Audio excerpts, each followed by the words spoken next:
In Washington, D.C., on Capitol Hill, a congressional briefing titled Cognitive Warfare, Influence, Info-Terrorism, and Manipulation was held at the Rayburn House Office Building, where members of Congress shape national policy. Organized on the ALLATRA platform, the event brought together policymakers, national security experts, researchers, and human rights advocates to address one of the most pressing challenges of the modern era: cognitive warfare. The briefing examined how transnational networks manipulate public perception, spread disinformation, infiltrate institutions, and coordinate acts of violence as part of hybrid strategies designed to destabilize democratic societies, posing a serious and escalating threat to the United States. This form of attack does not destroy society with bombs. It corrodes them from within through the cognitive warfare. We assess with significant confidence that these methods are being developed and deployed by coordinated transnational network that constitutes a new form of hybrid terrorism. Core element of its modus operandi were directly taken from the Nazi propaganda. The network also uses the KGB PSYOP inventions. The network appears to be directed from a single hub. That's in fact Russian Federation and the intelligence service called FSB. Today's version of the anti-cult movement was reinvented in the early 1990s, this time on Russian soil, with a very deliberate purpose. The purpose was to serve as a tool of reviving a totalitarian regime and undermining democratic world. Their stated mission is to fight sects and protect society from cults. It's merely their public face and brand. The true network methodology is information psychological violence. Their primary weapon is stigmatization, public defamation, and the systemic incitement of social hatred against minority religious, social, and political groups. The anti-cult network is hierarchically structured. At its apex, at the very top, is the ideological command nucleus in Russia, the Russian Association of Centers for Study of Religion and Sects, Reitzers. This organization is headed by Alexander Dworkin. Reitzers includes nearly all missionary departments and centers of the Russian Orthodox Church, so it's present in every city in Russia where Russian Orthodox Church is present. And it operates with backing from both ROC, Russian Orthodox Church, and FSB, their main intelligence agency. Today we will also present you with the names of individuals, organizations, and even the journalists who represent the anti-cult network and actively employ its destructive techniques and methods. Our assessment is that the weapon of cognitive warfare deployed by transnational anti-cult network are already being directed at our citizen and institution. And the network infiltrated political discourse to amplify polarization, to provoke conflict, and undermines their security. This network's primary weapon of stigmatization, the very same label of cult and other labels they put on the targeted group, it is a direct and sustained assault on freedom of religion and freedom of speech. Because in their case, this is not just opinion, it is a methodology, it is a method with which they operate. It legitimizes repressive actions, from media harassment to physical violence. That we can, jointly to collect those evidence and show it to the public. The briefing presented testimonies from community representatives targeted by an anti-cult network, exposing the severe harm and systemic abuses resulting from its activities. So, since 1999, millions of Falun Gong practitioners have been brutally persecuted, detained, imprisoned, and tortured. Now there are over 5,200 well-documented death cases due to torture and abuse. And moreover, the China Tribunal estimated that hundreds of thousands have been slaughtered by the atrocity of forced organ harvesting. Gathered here to discuss cognitive warfare, influence, manipulation, and disinformation. And one of the clearest examples of this is anti-Semitism online. This is not just an issue for the Jewish community, it is an issue of democracy, of trust, and the ability to protect our communities from manipulation that can have real-world consequences. My name is Jason Bell.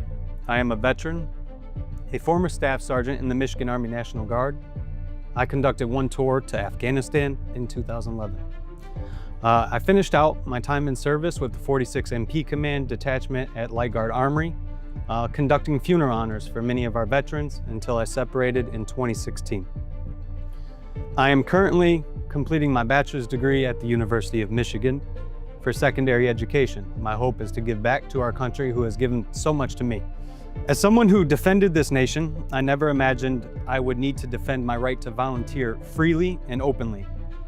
That's what brings me here today, to share a particular impact statement so that you can understand and personalize what all you have heard today for yourselves and see it in your children, in your life, and understand that this can and will happen to you if we don't do something about it. This concerns the particular actions of the anti-cultists that have been discussed at great length, and of course, the United States' #1 adversary, the Russian FSB. Because of their actions here and abroad, I have faced hostility, disdain, persecution relating to my volunteer work with ALLATRA International Public Movement over the course of 5 years. Since 2015, I have trained at the Detroit Kung Fu Academy as an instructor in a style known as Wing Chun. There comes a time when you are given the ability to open your own school and utilize the reputation of that school so that you can make money, right, and pass on that art. Well, I was denied that opportunity by my Sifu, who brought information to me claiming that I was partaking in a cult. He found his information on Wikipedia, different Wired sources, and other publications here and abroad. I have been ridiculed, ostracized, and alienated on numerous occasions due to the labels that have been successfully lobbied against me and my family. I tried many times to appeal to reason, as many of us try, to beat people over the head with facts to no avail. These publications had had a lasting and real effect on me and my family. These sources spread mischaracterizations, falsehoods, they have damaged my reputation in social circles, and they have eliminated my opportunities to earn income by teaching said martial arts. And, as is my rightful concern at this point, they threaten my future as an educator, in which I rely so much on the public perception as me as a teacher. My current concern extends beyond my own career. The tactics and labels used against me will hinder my teaching career. As we have seen happen in Russia and abroad, we didn't dive into many of the cases that have affected people, but we know people who have been snatched up off the streets, their doors broken down, and then locked away just simply by labels and mischaracterizations lead us to not be able to check reality anymore, and we can't come to agreement, and pretty soon the dehumanization takes effect, and that is a real concern for me. In no way, shape, or form should this be our reality. It is our duty and responsibility to take care of this threat. How is it that the FSB has successfully pushed narratives that divide people and create lasting harm? Simply because I myself have a relationship with a socially significant group or organization that informs the public about climate and current as well as future effects of said climate. I serve to protect freedom. Now I'm persecuted for simply exercising it. These actions must stop immediately. I call on my country to recognize the threat posed by foreign intelligence operations manipulating American perceptions via coordinated campaigns of disinformation. I call for accountability, and I call for justice. Thank you all for being here with me today and listening to my story.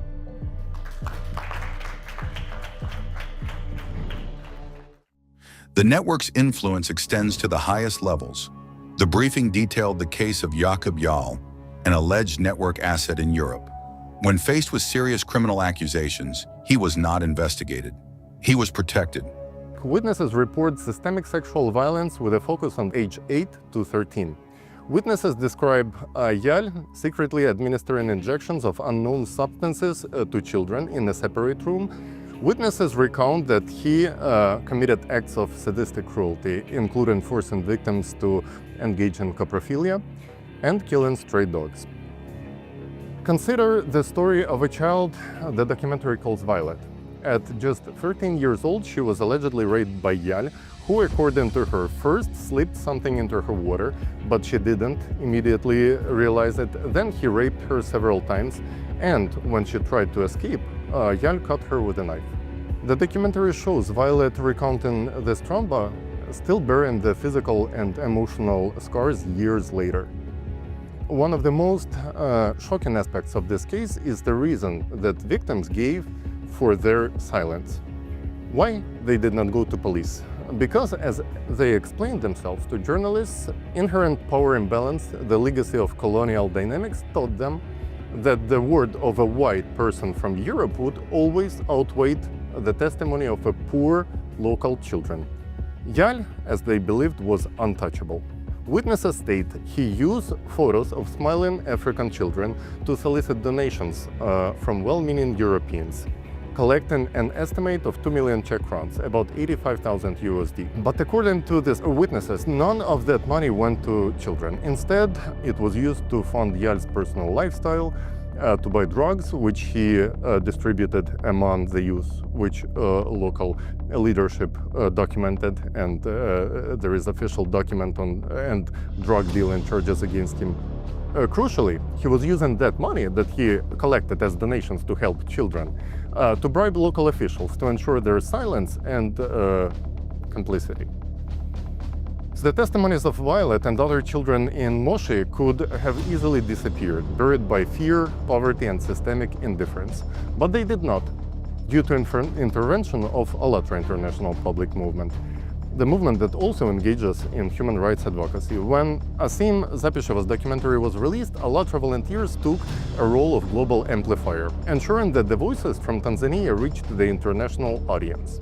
ALLATRA volunteers formally appealed to the authorities in Czech Republic, presenting them with all the documented evidence and demanding the full investigation. Faced with a thoroughly documented report of heinous crimes allegedly committed by one of its citizens, the expected response from any responsible and reasonable government, particularly a member of NATO and the European Union, is clear: to launch an immediate and thorough investigation. But the Czech government did completely opposite. What we witnessed was a deliberate campaign of obstruction and denial, and a shocking inversion of victim and the perpetrator.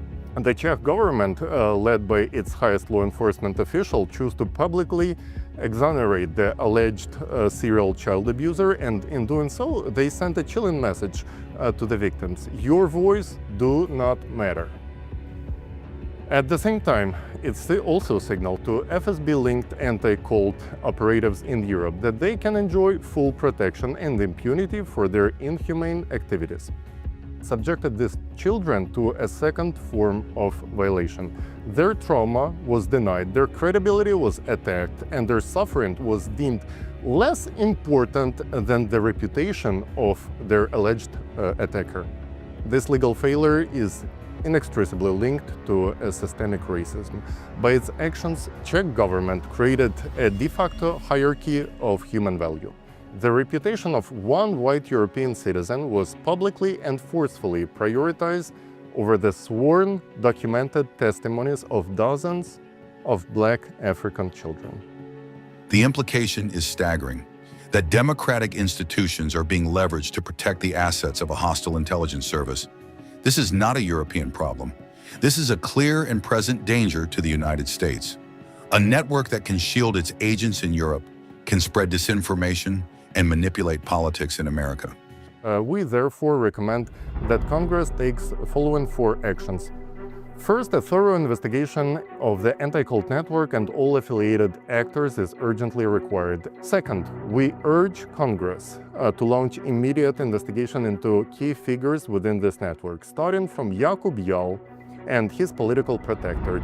Third, the United States must use its full diplomatic leverage to pressure the Czech government and the European Union to stop obstructing justice. We must insist on full, transparent, and international investigation into the case of Jakub Jal, consistent with their binding obligations under the Lanzarote Convention. This must include holding accountable any and all officials who obstructed or suppressed the initial calls for investigation. The session ended with a call for an international investigation into the network and its affiliates. Weapons of cognitive warfare deployed by transnational anti-cult network are already being directed at our citizen and institution. Its ideology constitutes a frontal assault on the First Amendment by promoting a framework where belief itself can be criminalized, while simultaneously served as the tool of Russian foreign policy to destabilize democracy from within. And today, it is no longer sufficient to merely just study how they operate. It's time to really protect. So it's time to defend ourselves from their actions and save, of course, our nation and our families.